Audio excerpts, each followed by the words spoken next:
Welcome back to Pages into the Past. So today we're going to start working on a dirndl. My husband is German and I've been fascinated with the dirndl for a little while, and I thought, well, now's a good time to make one because I want to make me a gnome costume, and that's a perfect way to have dual use. Make a dirndl and I can add my little hat to make it a gnome. So that's where we're starting.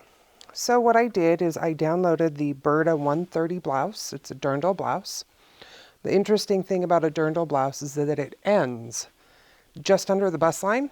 It doesn't go all the way down, so it's a short blouse, probably which is why there's only like 5 buttons. So what I did is I purchased it and downloaded it from the burdastyle.com.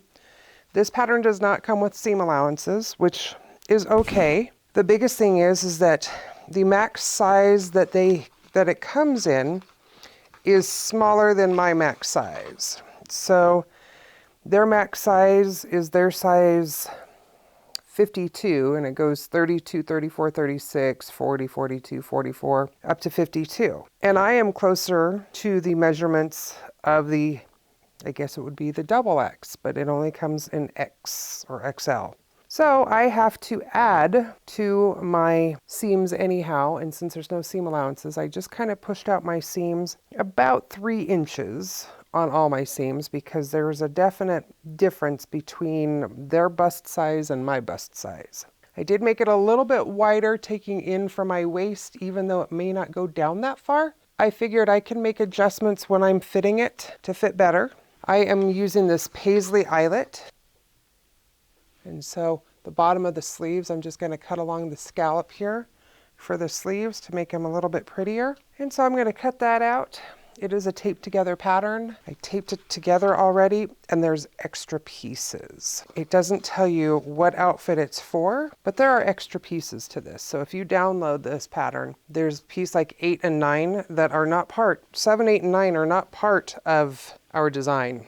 So if you get those pieces and you're wondering what they go to, they're not for this blouse. Now they may be for a different blouse because I know that there's a second blouse that's cut a little bit different. So it might be part of that package and they didn't divide them up correctly when they split the pattern to be online. So I'm going to get that started. I'm going to cut everything out, add my seam allowances, then I'll do a test fit and see how bad I really did. Or maybe I didn't do bad. That would be great. All right, off to sewing. I've added my add-ons, and we will shortly see if I've added too much, too little, or just right. I think I may have added too much in the center back, and if that's the case, I might have to scooch everything over and make it just a little bit smaller on the shoulder area, because I'm afraid that neckline might be a wee bit too big.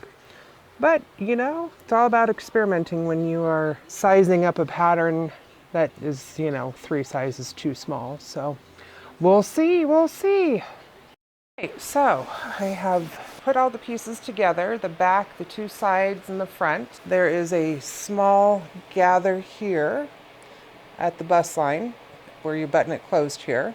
I think that's more decorative, and it also helps shrink this outside piece to the inside lining. And in order not to get flagged for indecency, I'm kind of off screen here. The shirt ends below the breast line just a wee bit. So not a huge amount down. So I'm not going to show you all the way. It ends right at the tip of my fingers here. So it's a little tight through here, so I think I'm going to open this section up just a little bit. You can see the back. Again, this is the undershirt, so most of this will get covered by the dirndl overtop or the over blouse. And so this is teaching me what I need to look for when I make that, because it's the same pattern company. And Burda has no seam allowances, and of course this is a few sizes smaller than what I normally wear, so having to upsize it. It's a little loose underneath the bust line, so I think I might put a drawstring in there in order to help keep it from shifting too much, so that the girls don't slide throughout the evening, so that they keep up high, because I don't want it to pull on the buttons too much, because when I go get ready to do the buttons, they'll be a little uplifted.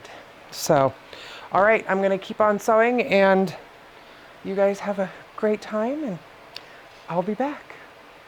I got the top done.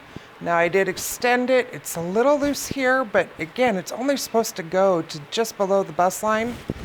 And unless I put something in here to gather it more, or add a waistband, I'm not hating.